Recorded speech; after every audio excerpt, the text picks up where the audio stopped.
미국의 신시내티에 있는 프록터 캠블 비누 회사를 설립한 할레이 프록터는 아주 믿음이 좋은 사람이었습니다. 회사가 아무리 어려워도 하나님께 감사하고 11조를 철저하게 드리는 독실한 하나님의 사람입니다. 그런데 한 번은 직원 중 한 사람이 비누 만드는 기계를 규정 시간보다 오래 가동시켜 버렸습니다. 그래서 그 기계 안에 있던 비누들이 모두가 불량품이 된 것입니다. 꺼내서 보니까 비누가 물에 붕붕 떠 있는 것이었습니다. 그래서 회사가 큰 손해를 입게 된 것입니다. 이런 경우 보통 최고의 책임자를 비롯해서 또 많은 사람들이 처벌을 받게 됩니다. 그러나 이 사실을 전해 들은 프록터 사장은 범사에 감사하는 사람이었기 때문에 화를 내지 않고 하나님 앞에 감사 기도를 드렸습니다. 그런데 그때 한 가지 생각이 그의 머리를 스쳐갔습니다. 목욕탕에는 물에 뜨는 비누가 훨씬 더 좋지 않을까 하는 생각이었습니다. 그래서 물에 뜨는 비누를 아이볼이라고 하는 이름으로 시장에 내놓았습니다. 그런데 이 비누가 나오자마자 선풍적인 인기를 끌었다고 합니다. 지금도 아이보리는 세계적으로 유명한 보리입니다. 비누입니다.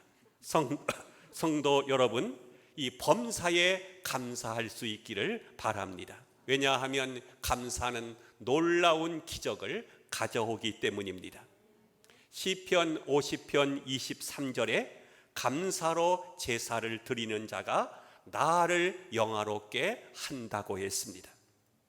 감사가 이렇게 아름답고 좋은 것임에도 불구하고 많은 사람들이 감사 생활을 못합니다. 그 이유가 무엇일까요? 첫째는 자기가 주인 되어 살기 때문입니다.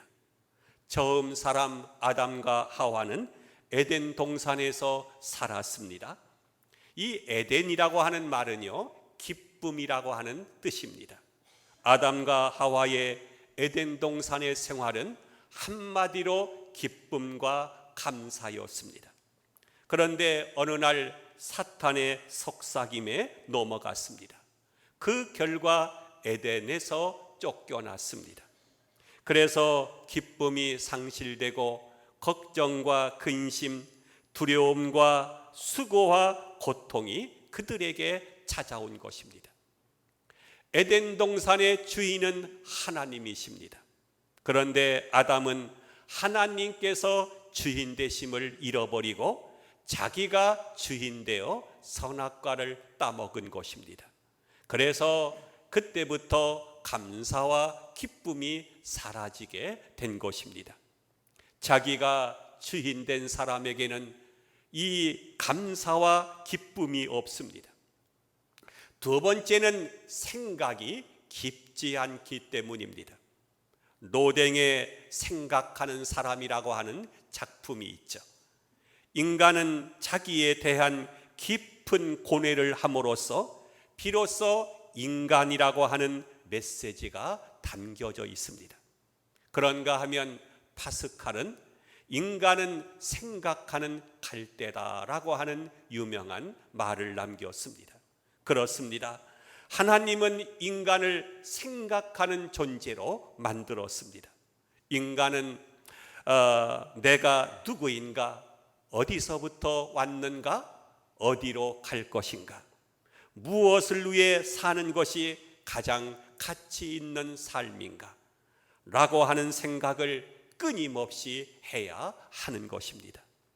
하나님을 생각하고 말씀을 생각하고 주님의 은혜를 깊이 생각해야 됩니다. 무엇보다도 기독교인들은 십자가의 은혜를 깊이 생각해야 됩니다. 생각을 깊이 하지 않는 사람에게는 감사를 찾을 수가 없습니다. 세 번째는 자기가 받은 복을 헤아려 보지 못하기 때문입니다.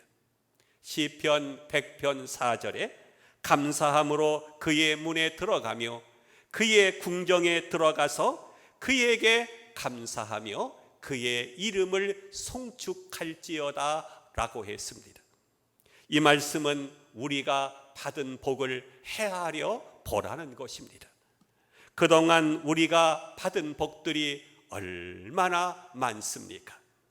그러면 감사와 찬송으로 하나님의 전에 들어가며 나오게 되는 것입니다. 우리가 받은 복을 헤아려 보기 위해서는 무엇을 해야 할까요? 첫째는 지난 날들을 돌아보아야 할 것입니다. 신명기는 이스라엘 백성들의 지도자인 모세의 고별 설교입니다. 그는 광야 40년의 모진 고난을 마치고 가나안 땅에 들어가기 전에 지난 날들을 돌아보라고 하는 것이 오늘의 말씀입니다. 본문 32절을 보겠습니다. 내가 있기 전 하나님이 사람을 세상에 창조하신 날부터 지금까지 지나간 날을 상고해보라. 하늘 이 끝에서 저 끝까지 이러한 큰 일이 있었느냐, 이런 일을 들은 적이 있었느냐고 했습니다.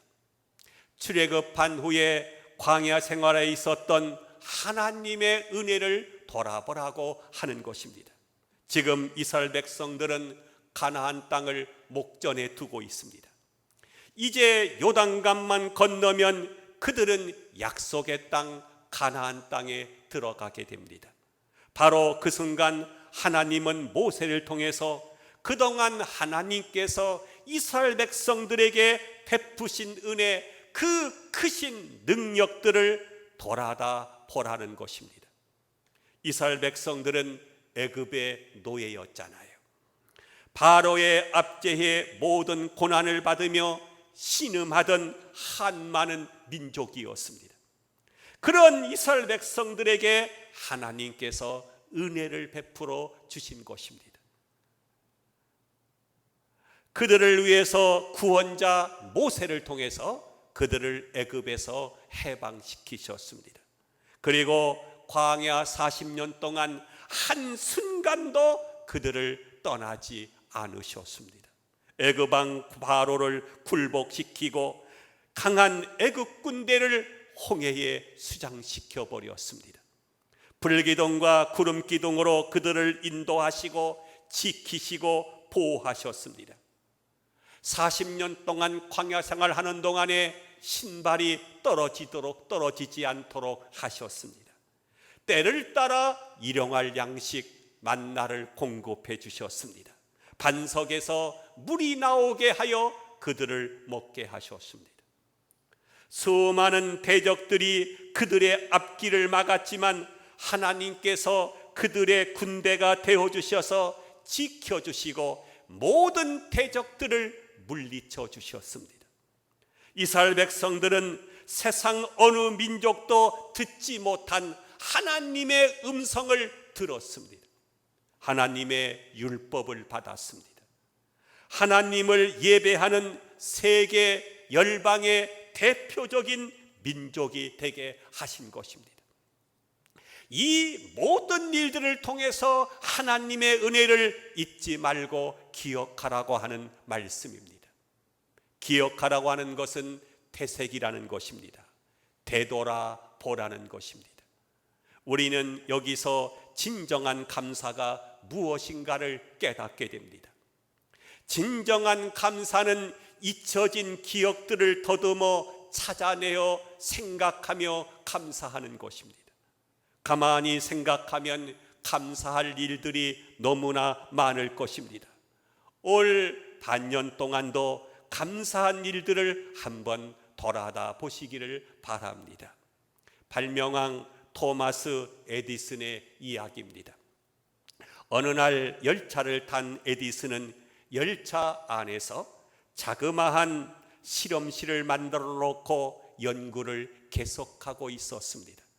그는 이렇게 연구에만 미친 사람이었습니다. 그런데 문제가 일어났습니다. 열차가 털커덩거리는 바람에 약병 하나가 떨어지면서 불이 난 것입니다. 그동안 연구해왔던 자료가 몽땅 불타버렸습니다. 다행히 목숨은 건졌지만 그만 귀가 멀고 말았습니다.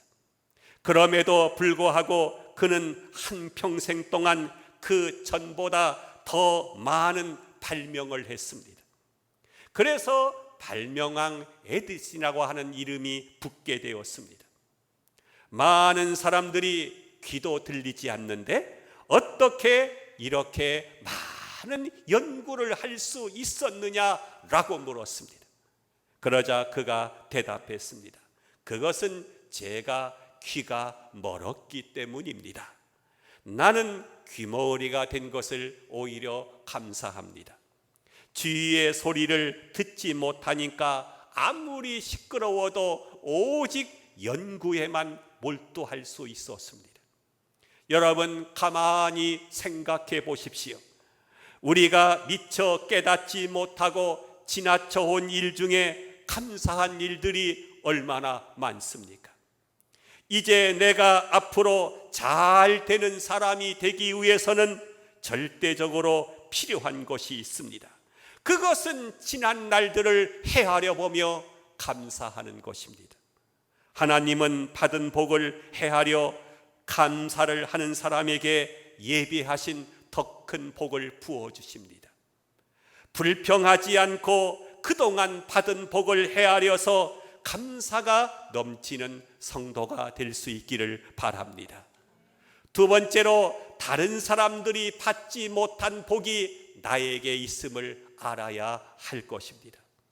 오늘 성경 33절과 34절에 보면 이런 말씀이 있습니다. 어떤 국민이 불 가운데서 말씀하시는 하나님의 음성을 너처럼 듣고 생존하였느냐? 어떤 신이 와서 시험과 이적과 기사와 전쟁과 강한 손과 편팔과 크게 두려워하는 일로 한 민족을 다른 민족에게서 인도하여 낸 일이 있느냐? 이는 다 너희의 하나님 여호와께서 애굽에서 너희를 위하여 너희의 목전에서 행하신 일이라 했습니다. 오늘 본문에서 말하는 어떤 국민이, 어떤 신이라고 하는 말은 이 세상의 어떠한 민족도 그와 같은 은혜를 받은 적이 없다는 것입니다. 오늘 하나님의 은혜가 이스라엘 백성들에게 특별하게 임하신 축복이라는 것입니다. 하나님은 다른 민족이 아니라 이스라엘 민족에게 그러한 일들을 행하셨습니다. 다른 민족에게는 없는 아주 특별한 축복이 이스라엘 민족들에게 있었다는 것입니다. 이것은 무엇을 의미합니까? 하나님은 남들이 갖지 못한 은혜와 축복을 오늘날 성도들에게, 나에게 주셨다고 하는 것입니다. 그러므로 우리는 오늘날까지 나에게 임한 하나님의 축복을 헤아려 보아야 합니다. 그리고 그것을 찾아서 감사해야 할 것입니다. 남들이 갖지 못한 은혜와 축복이 나에게도 있을 것입니다. 그것을 찾아보며 감사해야 할 것입니다. 저는 이 말씀을 묵상하면서 내가 남들의 축복을 보면서 부러워하는 것처럼 다른 사람들도 나에게 있는 축복을 보면서 부러워하고 있다는 것을 깨달았습니다. 우리 노예의 노회장을 지냈던 김경상 목사님이 시무하는 청운교회가 있습니다. 지금은 창동에 있지만 옛날에는 상계동 바로 중앙시장 옆에 삼각교회였습니다. 제가 우리 교회를 개척할 때 그 교회를 방문했는데 그 당시 청운교회가 한 50여 명 정도가 모였습니다. 저는 당시에 그 교회가 얼마나 부러웠는지 모릅니다. 우리 교회는 언제나 50명이나 모일 수 있을까 하면서 무척 부러워한 적이 있었습니다. 그런데 지금은 반대로 그 교회보다도 우리 교회가 더 커졌습니다. 지금은 그 교회가 우리 교회를 부러워합니다. 하나님께서 저에게 베푸신 은혜와 축복이 얼마나 큰지 저는 잘 알고 있습니다. 다른 사람들에게 베풀지 않는 특별하신 은혜가 저에게 그리고 우리 교회에 있다고 하는 것을 잘 알고 있습니다.